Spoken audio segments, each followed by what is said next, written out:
Students welcome to NEET ஆப்பர்ட்ரிக்ஸ். நம்ம இந்த வீடியோவில் என்ன பார்க்க போகிறோம் அப்படின்னா மேனேஜ்மெண்ட் கோட்டானுடைய கவுன்சிலிங் ப்ரொசீஜரை டீட்டெயில்டாக பார்க்க போகிறோம். வாங்க வீடியோக்குள்ளே போகிறதுக்கு முன்னாடி நம்மளோட நீட் ஆப்பர்ட்ரிக்ஸ் சேனலை சப்ஸ்கிரைப் பண்ணிக்கோங்க, கூடவே இருக்கக்கூடிய பெல் பட்டனை கிளிக் பண்ணிக்கோங்க. அப்போ நம்ம போடக்கூடிய வீடியோ உங்களுக்கு நோட்டிஃபிகேஷனாக வரும். வாங்க வீடியோக்குள்ளே போகலாம். ஃபர்ஸ்ட் ஆஃப் ஆல், தமிழ்நாடு நடத்தக்கூடிய எம்பிபிஎஸ் பிடிஎஸ் கவுன்சிலிங்கான management quota and government quota and all India quota கவுன்சிலிங்கான ஃபுல் கைட்லைன்ஸ் 1-to-1 வேணும்னு நினச்சிங்க அப்படின்னா கண்டிப்பாக கீழே டிஸ்கிரிப்ஷன் பாக்ஸில் வாட்ஸ்அப் குரூப் லிங்க் இருக்குது. அதை கிளிக் பண்ணி வாட்ஸ்அப் குரூப்பில் ஜாயின் பண்ணிவிட்டு 299 rupees பே பண்ணிங்க அப்படின்னா உங்களுக்கு ஃபுல் கைட்லைன்ஸுமே காலேஜுக்குள்ளே போகிற வரையுமே ஃபுல் கைட்லைன்ஸ் 1-to-1 கவுன்சிலிங் உங்களுக்கு கைட்லைன்ஸ் தருவாங்க. ஓகேவா?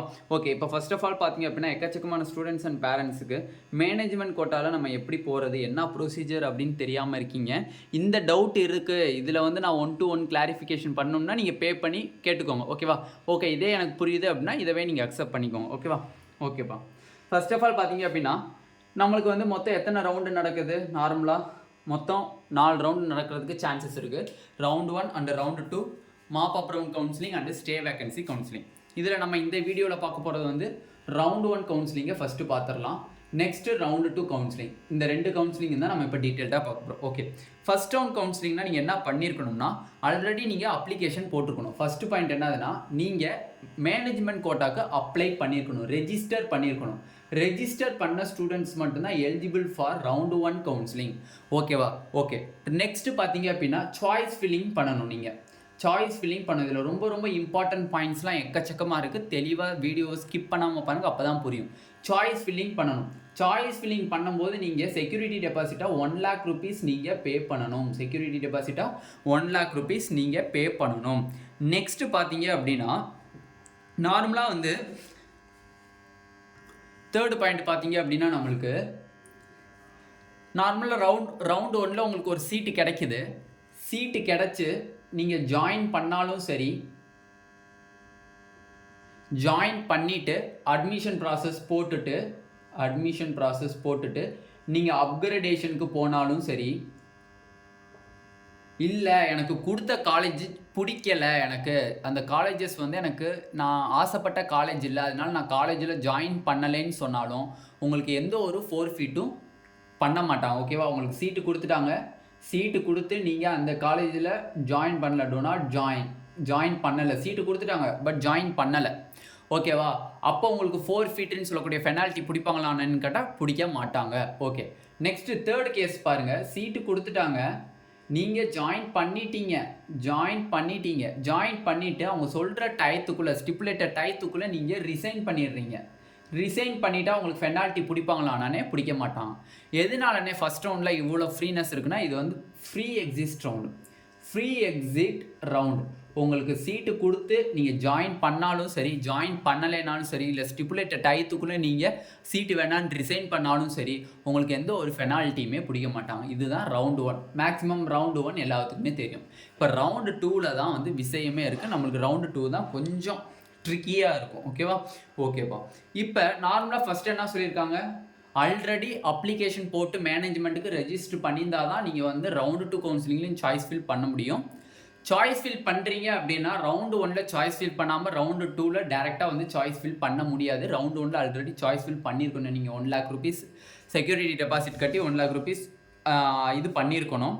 சப்போஸ் உங்களுக்கு ரவுண்டு 1ல் சீட்டு கிடைத்து நீங்கள் ஜாயின் பண்ணிட்டீங்க அப்படின்னா மேக்ஸிமம் ரவுண்டு 2ல் நீங்கள் பார்ட்டிசிபேட் பண்ண தேவையில்லைன்னு சொல்லியிருக்காங்க. பட் இது வந்து உங்களுக்கு அட்வைசபிளாக தான் கொடுத்துருக்காங்களே தவிர நீங்கள் கட்டாயமாக நீங்கள் பார்ட்டிசிபேட் பண்ணக்கூடாதுன்னு அவன் சொல்லலை. என்ன சொல்லியிருக்காங்கன்னா ரவுண்டு 1ல் உங்களுக்கு மேனேஜ்மெண்ட்டில் சீட்டு கிடச்சிருச்சுல, நீங்கள் வச்சுக்கோங்க, அந்த சீட்டை வந்து தக்க வச்சுக்கிட்டு நீங்கள் அட்மிஷன் ப்ராசஸ் போட்டுருங்க. அந்த மாதிரி அட்மிஷன் ப்ராசஸ், சீட்டு கிடச்சி அட்மிஷன் ப்ராசஸ் போட்ட ஸ்டூடெண்ட்ஸ் வந்து ரவுண்டு 2ல் பார்ட்டிசிபேட் பண்ண தேவையில்லை அப்படிங்கிறத சொல்கிறாங்க. பட் நீங்கள் பார்ட்டிசிபேட் பண்ணாலும் பண்ணிக்கலாம். ஓகேவா? ஓகே, ரெண்டாவது ரவுண்டு 2க்கு யார் சார் எலிஜிபிள்? ரவுண்டு 2க்கு யார் எலிஜிபிள் இல்லை அப்படின்னு கேட்குறாங்க. நார்மலாக எனக்கு ரவுண்டு 1ல் சீட்டு கிடைக்கல. எங்கே? மேனேஜ்மெண்ட் கோட்டாவில். ரவுண்டு 1ல் எனக்கு மேனேஜ்மெண்ட் கோட்டாவில் சீட்டு கிடைக்கல அப்படின்னு நினச்சிங்கன்னா நீங்கள் eligible for round 2 counselling. Next case eligible students யாருன்னு பார்த்தீங்க அப்படின்னா நார்மலாக வந்து நெக்ஸ்ட்டு எனக்கு ரவுண்டு 1ல் சீட்டு கிடச்சிச்சு சார், ரவுண்டு 1ல் சீட் எனக்கு கிடச்சிச்சு, எனக்கு அந்த காலேஜ் பிடிக்கல, அதனால நான் போய் ஜாயின் பண்ணலை. அவங்களும் எலிஜிபிள் ஃபார் ரவுண்டு 2 கவுன்சிலிங். அவங்களும் எலிஜிபிள் ஃபார் ரவுண்டு 2 கவுன்சிலிங்.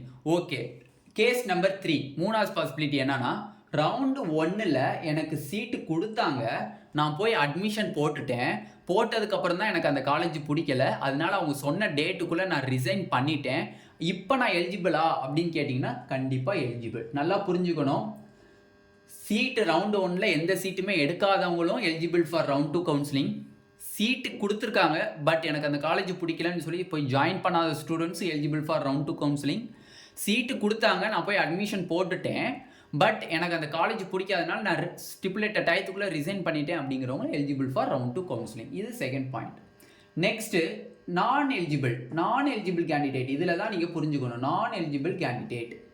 இந்த நான் எலிஜிபிள் கேண்டிடேட் அப்படிங்கிறது நல்லா புரிஞ்சுக்கணும். நம்மளுக்கு இந்த தடவை ஆல் இந்தியா கோட்டா பார்த்தீங்கன்னா சப்சிக்வெண்ட்டாக தான் நடக்குது, அடுத்தடுத்து தான் நடக்குதே தவிர சைமல்டேனியஸ் கவுன்சிலிங் கிடையாது இந்த தடவை ஆல் இந்தியா கோட்டா. அப்போ அப்படி இருக்கும்போது இந்த இடத்துல ஒரு முக்கியமான பாயிண்ட்டை தெளிவாக தெரிஞ்சுக்கணும்.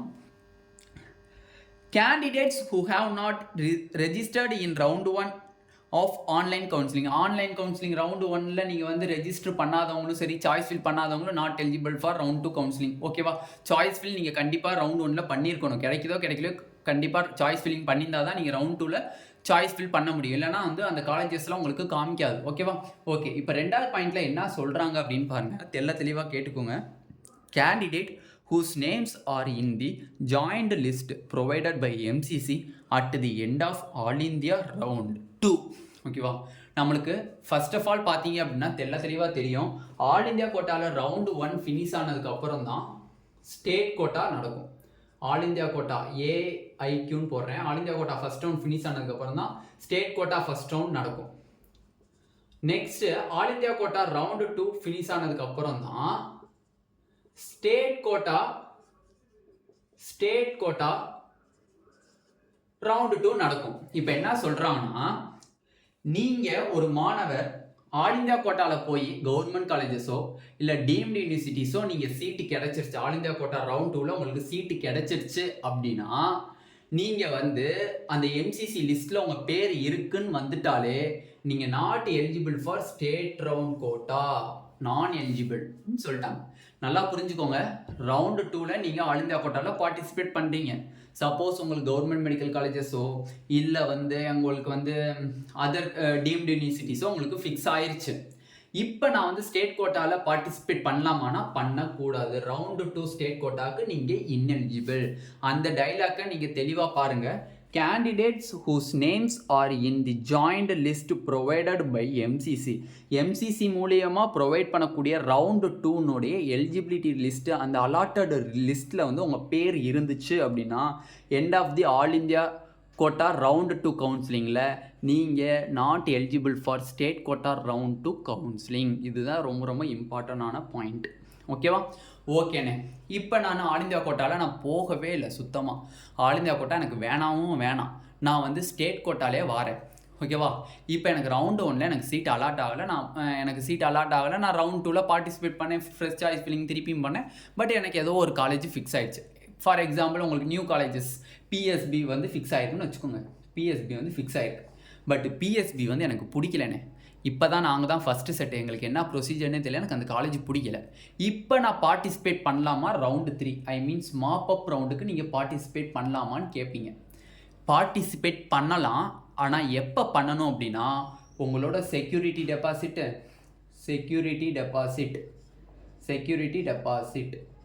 அண்டு டியூஷன் ஃபீஸை பெனால்ட்டியாக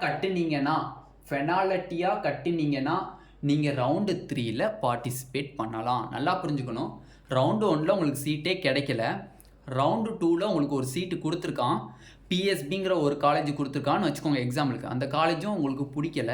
இப்போ நான் மாப் அப் ரவுண்டில் பார்ட்டிசிபேட் பண்ணி ஆகணும், எனக்கு இந்த காலேஜில் நான் ஜாயின் பண்ண மாட்டேன்னு நினச்சிங்கன்னா நீங்கள் செக்யூரிட்டி டெபாசிட் அண்டு டியூஷன் ஃபீஸை பெனால்ட்டியாக கொடுத்தா மட்டும்தான் ரவுண்டு 3ல் பார்ட்டிசிபேட் பண்ண முடியும். ஓகேவா? ஓகே, நெக்ஸ்ட்டு ஸ்டூடெண்ட்ஸ் என்ன கேட்குறாங்கன்னா, ரவுண்டு 2ல் வந்து நான் பார்ட்டிசிபேட் பண்ணினேன்னு எனக்கு ஒரு காலேஜ் கொடுத்தாங்க, நந்தா மெடிக்கல் காலேஜ் கொடுத்தாங்கன்னு வச்சுக்கோங்க. எனக்கு அந்த நந்தா மெடிக்கல் காலேஜ் பிடிக்கல, நான் வந்து வேறு ஃபீல்டில் போகிறேன்னு நினைக்கிறேன், இல்லை வந்து நான் வந்து ஸ்டேட் கோட்டாவில் பார்ட்டிசிபேட் பண்ணுறேன், ஏதாச்சும் ஒன்று நினைக்கிறீங்கன்னு வச்சுக்கோங்க. ரவுண்டு 2ல் கொடுக்கப்பட்ட சீட்டில் நீங்கள் கண்டிப்பாக போய் ஜாயின் பண்ணி தான் ஆகணும். ரவுண்டு 2ல் கொடுக்கப்பட்ட அந்த நந்தா மெடிக்கல் காலேஜில் நீங்கள் கண்டிப்பாக போய் ஜாயின் பண்ணி தான் ஆகணும். சப்போஸ் நீங்கள் ஜாயின் பண்ணலை அப்படின்னா அதே தான் concept, security deposit and tuition ஃபீஸை பெனால்ட்டியாக பிடிப்பாங்க. டியூஷன் ஃபீஸை பெனால்ட்டியாக பிடிப்பாங்க. நல்லா புரிஞ்சுக்கணும். ரவுண்டு 2 வந்து வெரி வெரி இம்பார்ட்டன்ட். ஃபஸ்ட்டு பார்த்தீங்க அப்படின்னா நான் எலிஜிபிளை சொல்கிறேன். எலிஜிபிலிட்டி எல்லாத்துக்குமே தெரியும். நான் எலிஜிபிலிட்டி என்னன்னா, ரவுண்டு 1ல் ரெஜிஸ்டர் பண்ணாத ஸ்டூடெண்ட்ஸ் வந்து ரவுண்டு 2க்கு நான் எலிஜிபிள். அது மட்டும் இல்லை, ரவுண்டு 1ல் சாய்ஸ் ஃபில் பண்ணாத students also not eligible for round 2 counselling. Next ரெண்டாவது பார்த்தீங்க அப்படின்னா, ஆல் இந்தியா கோட்டா ரவுண்டு 1 முடிஞ்சதுக்கப்புறம் தான் ஸ்டேட் கோட்டா ரவுண்டு 1 ஸ்டார்ட் ஆகும். அதேமாதிரி ஆல் இந்தியா கோட்டா ரவுண்ட் 2 முடிஞ்சதுக்கப்புறம் தான் ஸ்டேட் கோட்டா ரவுண்ட் 2 ஸ்டார்ட் ஆகும். நீங்கள் ஆல் இந்தியா கோட்டாவில் பார்ட்டிசிபேட் பண்ணி ரவுண்டு 2ல் நீங்கள் கவர்மெண்ட் காலேஜஸ் ஆச்சும் இல்லை செல்ஃப் ஃபினான்சிங் காலேஜஸ் ஆச்சும் நீங்கள் சாய்ஸ் ஃபில் பண்ணி உங்களுக்கு கிடச்சிருச்சு அப்படின்னா நீங்கள் non eligible for state quota round 2 counselling. அது போத் கவர்மெண்ட் கோட்டாவாக இருந்தாலும் சரி, மேனேஜ்மெண்ட் கோட்டாவாக இருந்தாலும் சரி. ஓகேவா? நெக்ஸ்ட்டு தேர்ட் பாசிபிலிட்டி, ரவுண்டு 3க்கு நான் ரவுண்டு 2ல் எனக்கு ஒரு சீட்டு கொடுத்தாங்க, எனக்கு அந்த சீட்டு பிடிக்கல, நான் ரவுண்டு மாப்பப் ரவுண்டில் இதோட பெட்டர் காலேஜ் ஜாயின் பண்ணணும்னு விருப்பப்பட்டீங்கன்னா உங்களுக்கு செகண்ட் ரவுண்டில் நீங்கள் செக்யூரிட்டி டெபாசிட் அண்ட் டியூஷன் ஃபீஸை பெனால்ட்டியாக கொடுத்தீங்கன்னா மாப்பப் ரவுண்டில் நீங்கள் பார்ட்டிசிபேட் பண்ணலாம். ஓகேவா? நெக்ஸ்ட்டு ஃபோர்த்து கான்செப்ட் என்னன்னு பார்த்தீங்கன்னா, ரவுண்டு 2ல் உங்களுக்கு ஒரு சீட்டு கொடுக்குறாங்க, நந்தா மெடிக்கல் காலேஜ்னு ஒன்று உங்களுக்கு கொடுக்குறாங்கன்னு வச்சுக்கோங்க. இதில் எனக்கு காலேஜ் பிடிக்கல, நான் வந்து இதை ஸ்கிப் பண்ணுறேன் அப்படின்னு நினச்சிங்கன்னா அப்பையும் நீங்கள் செக்யூரிட்டி டெபாசிட் அண்டு டியூஷன் ஃபீஸை நீங்கள் பெனால்ட்டியாக கொடுக்குற நிலைமை வரும். ஓகேவா? இதுதான் வந்து மேனேஜ்மெண்ட் கோட்டாக்கான கவுன்சிலிங் ப்ரொசீஜர்ஸ். இதை தெளிவாக புரிஞ்சுக்கோங்க. சப்போஸ் இந்த வீடியோவில் எனக்கு 1-to-1 கவுன்சிலிங் வேணும்னு ஆசைப்பட்டீங்கன்னா நம்மளோட கீழே டிஸ்கிரிப்ஷன் பாக்ஸில் வாட்ஸ்அப் குரூப் லிங்க் இருக்குது. அதை கிளிக் பண்ணி மேனேஜ்மெண்ட் கோட்டாக்கான ஃபுல் கைட்லைன்ஸ் வேணும்னு ஆசைப்பட்டீங்கன்னா கண்டிப்பாக 299 ருபீஸ் பே பண்ணிங்கன்னா உங்களுக்கு ஃபுல் கைட்லைன்ஸ் 1-to-1 தருவாங்க காலேஜுக்குள்ளே போகிற வரைக்குமே. இந்த வீடியோ உங்களுக்கு பிடிச்சிருந்துச்சு அப்படின்னா நம்மளோட நீட் ஆப்பர்ட்ரிக் சேனலை சப்ஸ்கிரைப் பண்ணிக்கோங்க. கூடவே இருக்கக்கூடிய பெல் பட்டனை கிளிக் பண்ணிக்கோங்க. அப்போ தான் நம்ம போடக்கூடிய வீடியோ உங்களுக்கு நோட்டிஃபிகேஷனாக வரும். உங்கள் ஃப்ரெண்ட்ஸ் எல்லாத்துக்குமே ஷேர் பண்ணுங்கள். ஏன்னா வந்து இதில் ஒரு நான் எலிஜிபிலிட்டி அந்த லைன்ஸ் வந்து கொஞ்சம் நிறையா பேத்துக்கு புரியாது. அதனால் கண்டிப்பாக இதை நீங்கள் எல்லா ஃப்ரெண்ட்ஸ் அண்ட் பேரண்ட்ஸுக்கும் நீங்கள் ஷேர் பண்ணுங்கள். Thank you students.